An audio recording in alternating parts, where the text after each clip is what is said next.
ఓం నమో నారాయణాయ. కోటి పుణ్యాల సాటి ఈ వైకుంఠ ఏకాదశి. అందరికీ నమస్కారం.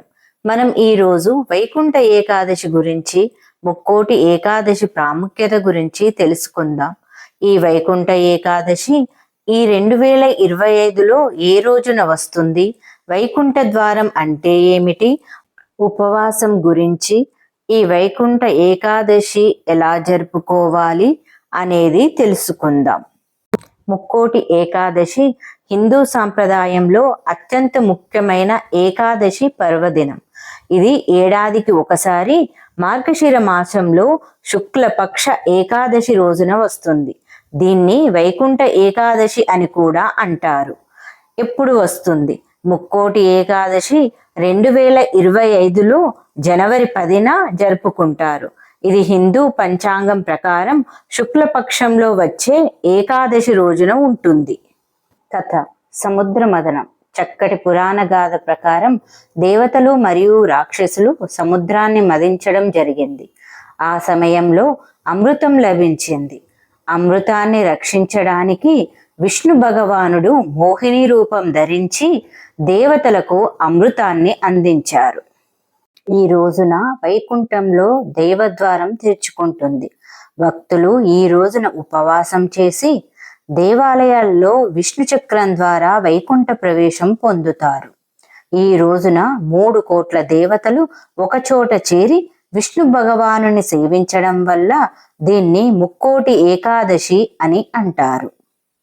ఈ రోజున ఉపవాసం చేయడం వల్ల పాపాలు తొలగిపోతాయి అని నమ్మకం. ఉపవాసం ద్వారా మనసు శుద్ధి, ఆధ్యాత్మిక చైతన్యం పొందుతారు. ఈ రోజున దేవాలయాల్లో వైకుంఠ ద్వారం ద్వారా ప్రవేశిస్తే పునర్జన్మ బంధాలు తొలగిపోతాయని నమ్మకం. ముక్కోటి ఏకాదశి రోజున విష్ణు సూత్రాలు, విష్ణు సహస్రనామం మరియు భగవద్గీత పఠనంతో అనేక పుణ్యఫలాలు లభిస్తాయి. బ్రహ్మ ముహూర్తంలో లేచి స్నానం చెయ్యాలి. నిష్ఠతో ఉపవాసం పాటించాలి. విష్ణుమూర్తికి పచ్చని తులసి పుష్పాలు సమర్పించడం, సత్యనారాయణ స్వామి వ్రతం నిర్వహించడం. తెలుగు రాష్ట్రాలలో వైకుంఠ ఏకాదశి చాలా ఘనంగా జరుపుకుంటారు. తిరుమలలో ఈ రోజున ప్రత్యేకంగా స్వామి వైకుంఠ ప్రవేశం జరుగుతుంది. అనేక దేవాలయాలలో తులసి ఆరాధన మరియు దీపారాధన ప్రత్యేకమైనవి. ముక్కోటి ఏకాదశి భక్తులకు పరమ పవిత్రమైన పర్వదినం. ఇది ఉపవాసం, భజన మరియు ఆధ్యాత్మిక చింతన ద్వారా మనసు ప్రశాంతంగా ఉండేలా చేస్తుంది. విష్ణు స్మరణతో ఈ పండుగను జరుపుకుంటే పాప విముక్తి లభిస్తుందని నమ్మకం.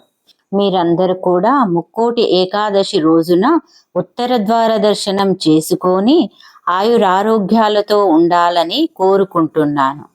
మీకు ఈ వీడియో నచ్చినట్లయితే లైక్ చేయండి, షేర్ చేయండి, సబ్స్క్రైబ్ చేసుకొని పక్కనున్న బెల్ ఐకాన్ని క్లిక్ చేయండి. Thank you.